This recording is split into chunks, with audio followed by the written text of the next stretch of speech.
I mean, this video right here, if I just make a thumbnail, there's 66,000 views on this. I'm just gonna do that. Why wouldn't I? I'm so stupid. I haven't even been, I just do that from now on. I've had a lot of caffeine, and I didn't go to sleep until 4 a.m. last night.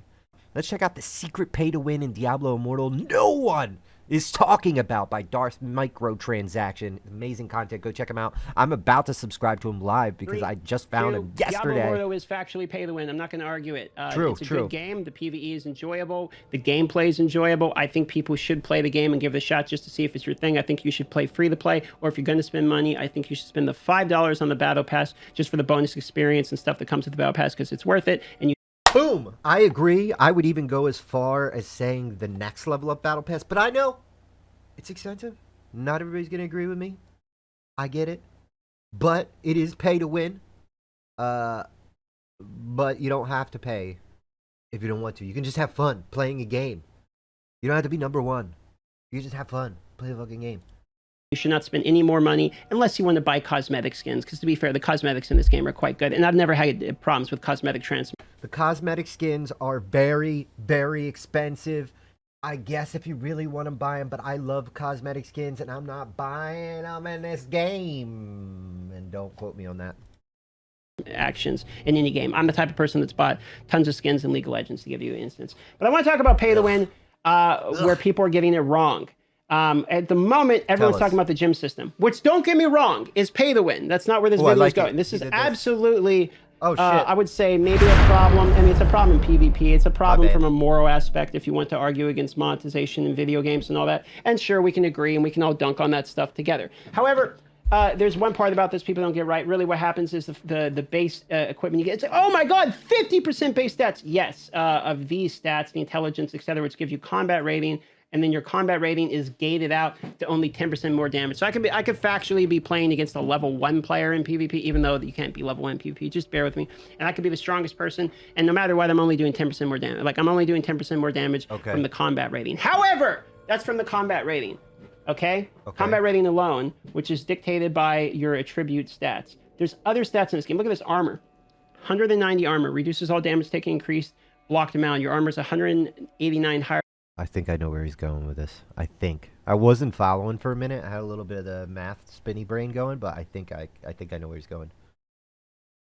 Than your expected level, increasing your blocking stats. Now, blocking's down to 20% across the board, so that's not going to do anything. The armor's not going to do anything. Increases some enemy armor, increases critical hit damage. Your armor penetration is 165. Oh, wait a minute. Why does armor penetration increase critical hit damage? Okay, so that's an interesting hidden low stat, right? So you can start to go in here and realize, wait a minute, let's look at potency. Resistance to modifiers for the duration of all harmful effects. Well, CC in this game is enormous, okay? When playing against players, you gain up to 50% increased control duration. So you're starting to understand, wait a minute, I can CC these people 50% longer, which in PvP is hilarious. That's How do we get serious. These? Well, the shrine, check this out. This That's is pretty a hidden serious. little thing. Look at these stats. 50% I have longer? 135 armor. Remember when I said I only had 190 armor? 135 of that is coming from this right here. 99 of my armor penetration is coming from this. What is this? Well, as you go around the map, and I talked about this in my previous video on Diablo Immortal channel, so go to my Diablo Immortal channel, which I'll have in the pinned comment if you want to just see guides and stuff instead of just talking about the topics. If you look here, there's all these different gems by killing these bosses that you find in Hell 1. These are actually easy to acquire. Don't worry about acquiring them. They're not pay to win to actually get them. That's not the problem. Once you have them, however, look at this. I need 200 of these things to upgrade this to get 8 more damage. 250 of these, etc. Okay, well, how do we actually get these? Well, check this out. This is something you can do once per day. You go to this place called the Treasure Chamber, and you open up these different chests. Now, I've opened all the different chests over here. Treasure chests! You get these keys called aspirant keys, which I think I might have one in my inventory. How do I get the keys? Yep, you get these keys, yeah, I got which you can then use to unlock these different chests. I don't have access to aspirant grounds, there's Sanctum, and it's also the Treasure Chamber. I don't know why they name it 3 different things. I don't have access to any of this stuff yet. I'm not maxed. So I'm just preparing myself, but I do have one of those keys. But I don't actually know what the official name of this is because they name it a million different times. It's also called Legacy of the Herodrum, so I'm a little confused. But if you go here, look at this, I'm out of keys, so I can't open it, but I can open it with platinum instead. Let's spin the platinum. What happens? I open it. Look at all these. I got 13, 11. I got a bunch of those, right? Okay, well, what's that mean? If I open all of these, if I use platinum to open all of these chests, there's 2 more here. then it opens the next door, and the chests Okay. get more expensive and drop more of the same loot. So you can just go down the list swiping, basically, and Okay. you might say, oh, it's platinum, but that's not the premium currency. Actually, it is, because if you go to currency, you go to platinum, I can spend basically 60 bucks to buy 50,000 platinum. Oh, wow. You could just straight up trade for Then it. I can take all the gems that I just basically flat out purchased. I mean, it's probably a better deal than buying legendary gems. And then going in here, and I can click and upgrade. Look, I can upgrade this one. Okay, let's upgrade it here. 50 points to upgrade my potency.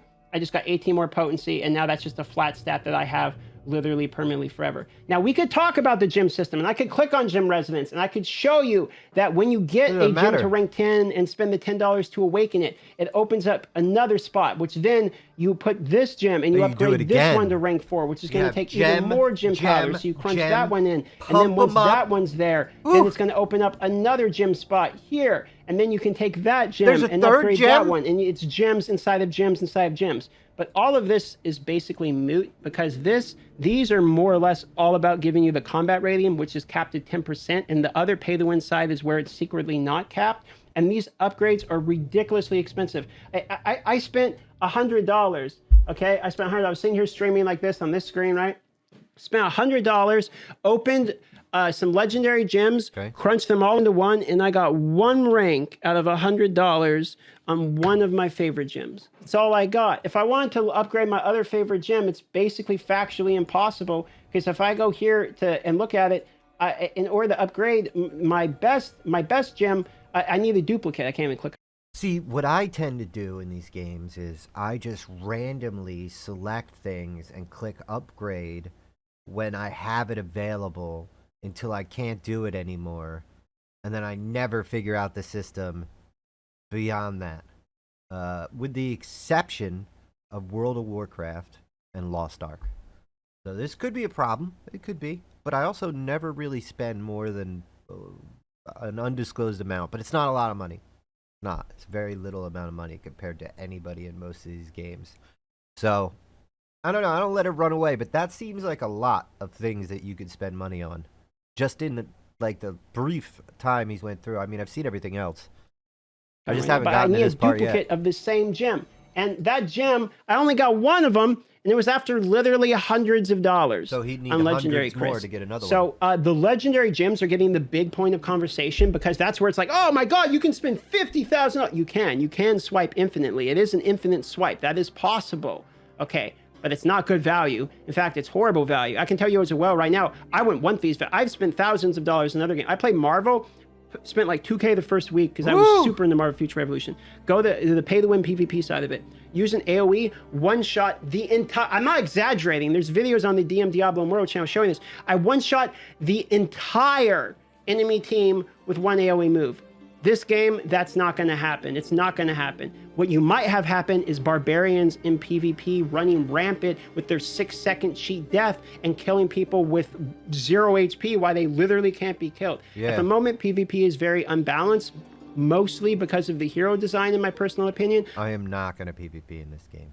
I don't think there's any sense to the way they did Barbarian. I think Barbarian is like absolutely nuts in PvP, and it's more frustrating than the Legendary Gem problem. However, I did PvP multiple times. In fact, one right now is popping up on the screen, and I will show you. Oh, wow. Okay, and just like that, we're about to lose here. He died already? He spent hundreds of did a pretty good job. I'm assuming he's going to be the MVP. We'll be able to see the... How did he die? He spent hundreds of dollars, and it's pay to win.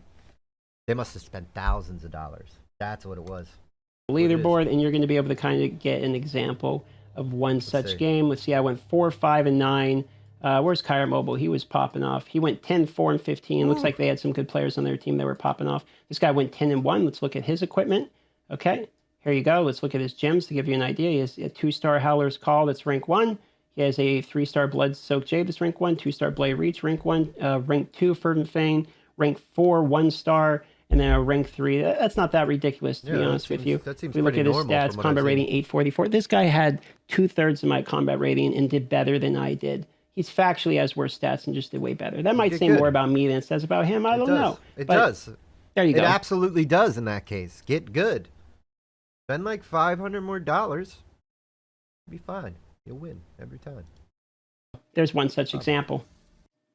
Okay, so what's it mean at the end of the day? PvP is definitely going to be wellable. So if you're wanting to be a PvP competitive player while being 100% free to play, probably not going to happen. Even the guy we looked at today, that 400 less combat rating than me, had a good amount of gems to the point of we know he spent money on legendary crests. Yeah, probably, basically had to. yeah. So for that reason, yeah, we can say pay to win definitely helps. I definitely think the best way to experience this game is not to try to compete with other people. To be fair, if you both spent money and you're both playing as pay to win and your stats are better than the other player and you lose, you didn't lose to pay to win, you lost. However, his point is still valid. Just in that situation, it doesn't apply. I think you spend $5 on the battle pass as a subscription fee, basically every $5, and you play it like an MMO, and you consider all the very top ranks the same you would in any other MMO. If any of you, how many of you in the comments right now have been rank 1 in any MMO? This is the best in the world. Like, there's not that many of those, I haven't. to be fair. And those people are fairly popular and well known. I have been rank 1 in Gathering in Black Desert for like an hour one time.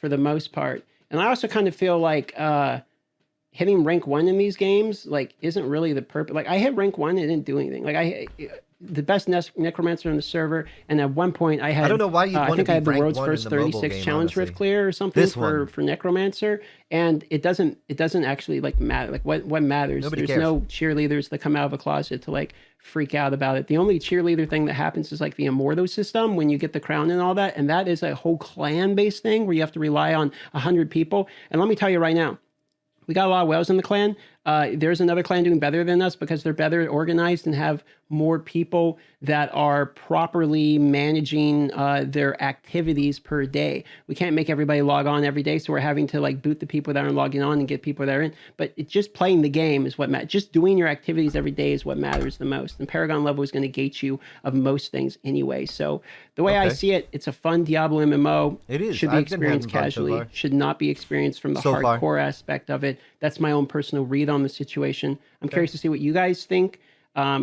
And also, I kind of want to address the fact that it's like there's a million people shitting on the game, but go watch the footage of all the people who shit on the game. They'll either openly admit they only played for an hour, or their footage is from the first 5-minute tutorial of the game. It's the same thing that happens in Raid Shadow Legends. Like, Raid is a good gacha game, even though it has the same huge pay-piggery, pay-to-win problems, but there's dozens of videos shitting on Raid Shadow Legends. I've shit on Raid Shadow Legends for literally years on my main channel, okay? But the thing is, people shit on it while only playing the tutorial. It's the same thing in Diablo. Just go watch the reviews. See if anyone reviewed the game after legitimately playing the game and like hitting a decent rank, or playing free to play for a long time. I'm curious to see what people like Wuji's opinion on the game is, who are playing free to play and still blasting through the content. I have a lot of respect behind people like that's name. Yeah, so we'll see that. Props. That's just my opinion on it. I'll see you guys in the comments.